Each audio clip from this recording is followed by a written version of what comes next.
fonctionne le diable? Dans l'enregistrement précédent, nous avions parlé des trois noms du mental, qui sont Satan, Diable et Lucifer. Ils ont appelé Lucifer le porteur de lumière, tout comme le mental est le porteur de la conscience. La lumière symbolise la conscience. Satan symbolise le mental. Si un miroir est propre, il reflètera une image claire. Donc, si le mental est vierge, la conscience verra la vie de manière positive et la conscience évoluera aussi. Mais si le mental est rempli d'idées, d'idéologies, de concepts, de systèmes, de conditionnements et d'aliénation, la vie sera difficile et la conscience n'évoluera pas.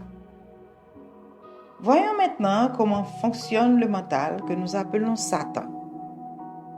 Le mental comporte deux agents infectieux principaux.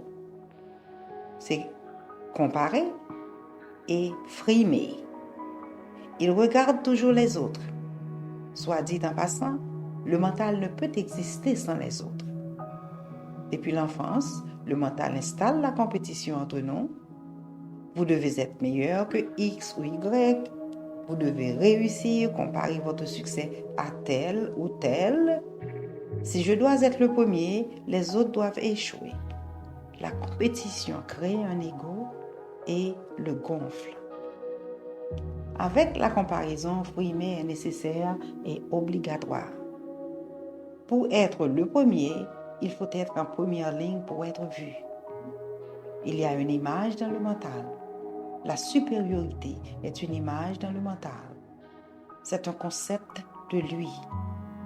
Quand quelqu'un dit qu'il va à une fête ou à un mariage et qu'il sera le mieux habillé parmi tous les invités, ce n'est qu'une image dans son mental. C'est sa perception de lui-même. Ce fait créera le paganisme ou des images sculptées. Et là, le paganisme et les images sculptées sont créées. Ceci apparaîtra sous forme de plusieurs tatouages, beaucoup de tatouages, beaucoup de piercings, beaucoup de fantasmes, une dent en or et de faux cheveux. Parce que le mental a une image de lui. Il crée toujours une image pour s'exprimer, comme des fausses ongles, une fausse partie du corps, de tout. Il imagine comment est Dieu, il crée une image. Il imagine Jésus et crée une image de lui. Le paganisme est parti de là. Le mental n'est pas mauvais. C'est un outil nécessaire. Pour faire un dessin, un plan, faire une bleue, il faut y penser, créer l'image dans son mental, puis la reproduire. Notre conscience devrait utiliser le mental comme outil et d'en prendre le contrôle. Pourtant, c'est l'outil qui a le contrôle. Cette inversion est le problème.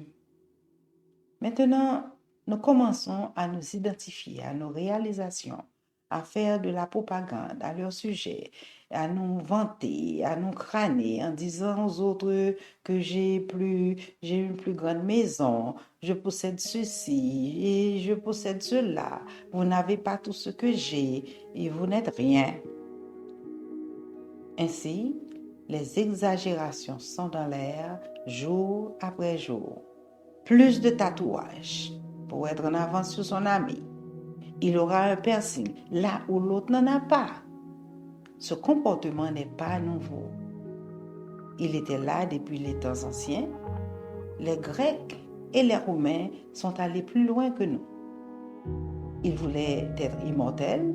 Ils ont tout fait pour devenir immortels. Ils découvrent que le corps ne peut pas rester en vie pour toujours. Ils créent quelque chose pour garder leur identité vivante. Le jeu, le moi, l'ego veut toujours laisser quelque chose pour montrer sa trace. Les Romains se sont battus contre le lion. Ils se sont battus contre le tigre. Ils ont tué beaucoup de gens pour leur idéologie. Pensez à Hitler, de la génération précédente. Il a immortalisé son nom. On parle encore d'Hercule, Prométhée, Platon, Jupiter, etc. Ils ne peuvent pas immortaliser leur corps, ils immortalisent leur nom. Le je, le moi, l'ego ne veut pas mourir. Il a peur de la mort. N'oubliez pas que l'ego est une illusion. Quand vous dites que quelqu'un est bien habillé ou joli, tout est dans la tête. Il s'agit de culture, de société, de l'environnement là où l'on évolue. Pour une autre culture, une autre société, vous pourriez ne pas être bien habillé ou joli. Ça arrive tout le temps. Quelqu'un dit que c'est joli et vous n'êtes pas d'accord. Chacun de nous a sa propre perception de la réalité. Tout dépend du lieu ou de ce que nous faisons. La réalité n'est pas la même pour tout le monde. Les réseaux sociaux de nos jours savent que vous voulez vous montrer. Ils donnent à chacun la possibilité de le faire. Toutes les plateformes vous permettent d'avoir un profil public. À partir de là, le marché fait beaucoup de profit. Pour s'exhiber, il faut toujours changer de profil, donc de nouvelles tenues, de nouvelles coupes de cheveux, nouveaux accessoires. Le réseau nous donne la place gratuitement, mais il leur rapporte beaucoup d'argent indirectement. Ils ont dépensé des milliers et des millions de dollars pour étudier le mental. Si les religions ont étudié le mental dans le temps, c'était pour le bien-être des humains dans la société. Mais de nos jours, les réseaux le font pour nous soutirer de l'argent et remplir leurs poches. Ils nous ont attachés, ils nous accrochent, ils nous aliènent et ils nous ont conditionnés avec le système. Quelqu'un marche dans la rue, tête baissée sur son téléphone. Le téléphone est plus important pour lui que sa vie. Un conducteur a besoin de ses mains et de ses yeux pour travailler en toute sécurité, mais il utilise ses mains et ses yeux pour envoyer des messages en conduisant. Ces fausses images sont illusoires. L'illusion est un mensonge et il doit être renouvelé de temps à autre. Quand on a menti, on doit se le rappeler à tout instant. Contrairement à la vérité, point n'est besoin de la renouveler. Elle est là, elle existe. Le mental a besoin d'être nourri parce qu'il a peur de disparaître. Il a peur d'être effacé. Il a peur de mourir. C'est la raison de ces exagérations. En renouvelant tout, plus de tatouages, plus de piercings, etc.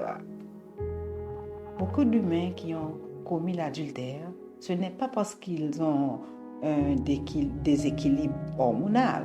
Ce n'est pas parce qu'ils ont constamment besoin de sexe.